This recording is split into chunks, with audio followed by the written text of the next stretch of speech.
140 million miles away is a planet littered with craters and deserts.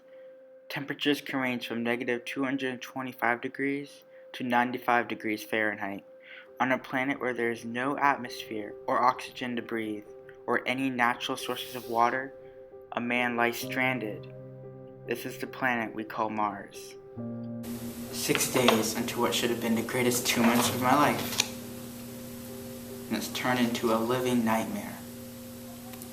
I don't know who'll see this. I guess someone will find it eventually, maybe 100 years from now. For the record, I didn't die on Sol 6.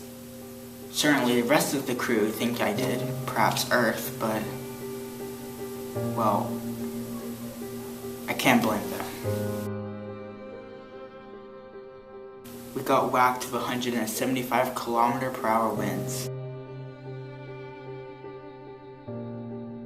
It tore through my suit like a bullet through butter, and I felt the worst pain in my life as it ripped open my side. I vaguely remember having the wind knocked out of me, pull it out of me really.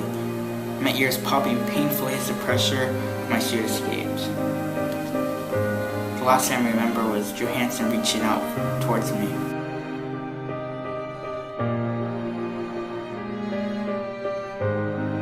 I stumbled up the hill back towards the hab. As I crossed the rise, saw something that made me very happy, something that made me very sad. The hab was intact, yay. And the MAV was gone. Right at the moment, I knew I was screwed. I'm stranded on Mars. I have no way to communicate with Earth. I'm in a habitat designed to last 31 days. If the oxygen generator breaks down, I'll suffocate. If the water reclaimer breaks down, I'll die of thirst. If the hab breaches, I'll just kind of explode. If none of the things happen, I'll eventually run out of food and starve to death. So yeah, I'm screwed.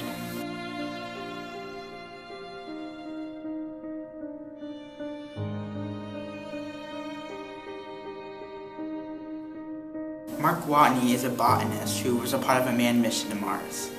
He had 1 year's supply of food, and he knew that wasn't enough. This novel really speaks about the survivability that he achieved on Mars, and how prolonged his survival. One of the greatest things he accomplished was creating a potato farm with seeds, and literally planting the garden inside his base on Mars. The main problem he faced was trying to get communication. He's stuck out there. He thinks he's totally alone and that we all gave up on him. What kind of effect does that have on a man's psychology? How come Aquaman can control whales? They're mammals. Makes no sense. Things didn't go exactly as planned, but I'm not dead, so kind of a win. The great thing about this novel that truly talks about human nature is the global effort that arose when the public discovered that Mark was alive and alone on Mars. You had news stations giving daily coverage, multiple space agencies dedicating resources, and an unlimited amount of support from him from the planet that he worked so hard to step his feet on. We're going to do everything we can to bring him home alive. Today's the big day. Elaine for Share Pirelli. The rover and trailer are all packed. They've been mostly packed since the last run. Now I can even have the water aboard. I spent the last several days running full diagnostics and everything. The regulator, oxygen generator, RTG, AREC, batteries, rover life support, solar cells, rover computer, airlocks, and everything else with a moving part or electronic component. I never realized how very silent Mars is. It's a desert world with practically no atmosphere to convey sound. I can hear my own heartbeat. It's a low-velocity dust storm, slow winds, but fast enough to pick up very small particles and whip them into thick clouds. There are 5 or 6 of them every year. The thing is, they last for months. They cover huge sections of the planet, and they make the atmosphere thick with dust. The satellites won't be able to see through the dust. Once he enters the affected area, we won't see anything until he comes out the other side. The novel stresses the importance of being a human being and how it is the human soul that's the desire to help those in need. I think the overall theme of the book would be that regardless how alone or helpless someone may feel, there will always be people on your side who will do anything to help. It is a view of human nature I normally don't believe in, but it is true. Humans as a whole will help those in need. This book truly showed that. Think about the sheer number of people who are trying to save me. I can hardly comprehend it. My crewmates sacrificing a year of their lives to try and come back to me. Countless people at NASA work day and night to invent MAV and rover modifications.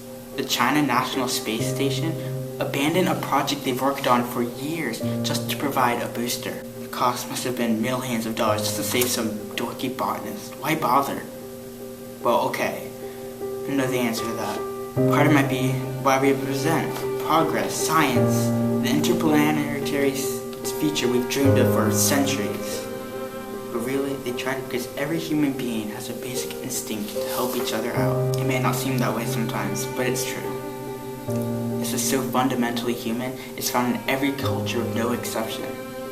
Yes, there are assholes who just don't care, but they're massively outnumbered by the people who do. Because of that, 10, I have billions of people on my 8, side. ignition sequence has started.